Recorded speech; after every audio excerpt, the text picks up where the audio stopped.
പ്രേം നസീർ വിവാദത്തിൽ മാപ്പ് പറഞ്ഞിരിക്കുകയാണ് നടൻ ടിനി ടോം. തന്റെ ഇന്റർവ്യൂവിലെ ഒരു ഭാഗം മാത്രം അടർത്തിയെടുത്ത് തെറ്റിദ്ധരിപ്പിക്കാൻ ശ്രമിച്ചതായി ടിനി ടോം പറഞ്ഞു. പ്രേം നസീർ താൻ ആരാധിക്കുന്ന ആളെന്നും കുടുംബത്തോടും സമൂഹത്തോടും മാപ്പ് പറയുന്നതായും ടിനി ടോം പറഞ്ഞു. സിനിമകൾ കുറഞ്ഞ സമയത്ത് രാവിലെ മേക്കപ്പ് ഇട്ട് പ്രേം നസീർ അടൂർ ഭാസിയുടെ വീട്ടിൽ പോയിരുന്ന് കരയുമായിരുന്നു.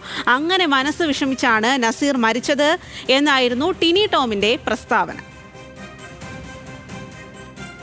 വളരെ വൈകിയാണ് ഞാനൊരു വാർത്ത കണ്ടത്. കാരണം നസീർ സാറിനെ ഞാൻ മോശം പരാമർശം നടത്തി എന്ന് പറഞ്ഞിട്ട്. The God of Malayala cinema, the legend of Malayala cinema, Naseer സാറിനെ ആരാധിക്കുന്ന ലോകത്ത് ഒരുപാട് പേരുണ്ട്. അതിലുൾപ്പെടുന്ന ഒരു ചെറിയൊരാളാണ് നസീർ സാർ. എവിടെ കിടക്കുന്നു, ഞാൻ എവിടെ കിടക്കുന്നു.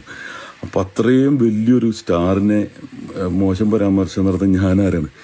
ഒരു ഇന്റർവ്യൂവിൽ നിന്നും അടർത്തിയെടുത്ത ഒരു ചുരണ്ടി എടുത്തിട്ട് ഒരു ഭാഗം എടുത്തിട്ട് തെറ്റായിട്ട് അത് വ്യാഖ്യാനത്തിലൂടെ പല ന്യൂസുകളും പുറത്തുവിടുകയാണ് ഉണ്ടായത്. ഞാൻ അങ്ങനെ ഒരു തെറ്റ് ചെയ്തിട്ടുണ്ടെങ്കിൽ നിരുപാധികം മാപ്പും ക്ഷമയും ചോദിക്കാൻ ഞാൻ തയ്യാറാണ്. കാരണം ഇത്രയും വലിയൊരു ലെജൻഡിന്റെ കാൽക്കൽ വീഴാനും ഞാൻ തയ്യാറാണ്. അത്രയും വലിയൊരു വ്യക്തിത്വമാണ്. വിവരങ്ങളുമായി കൊച്ചിയിൽ നിന്നും സഹിൻ ആന്റണിയാണ് ചേരുന്നത്. സഹിൻ, തലമുറകൾക്ക് അതീതനായിട്ട് തന്നെ ആരാധകരുള്ള ഒരാളാണ് പ്രേം നസീർ. അനശ്വര നടനാണ്. അപ്പോൾ അദ്ദേഹത്തിനെ കുറിച്ച് ഇത്തരത്തിൽ പരാമർശം പുറത്തേക്ക് വന്നപ്പോൾ വലിയ തരത്തിലുള്ള വിമർശനങ്ങളും ഉയർന്നു. ഇക്കാര്യത്തിൽ ഇപ്പോൾ ടിനി ടോം എന്താണ് വിശദീകരിക്കുന്നത്?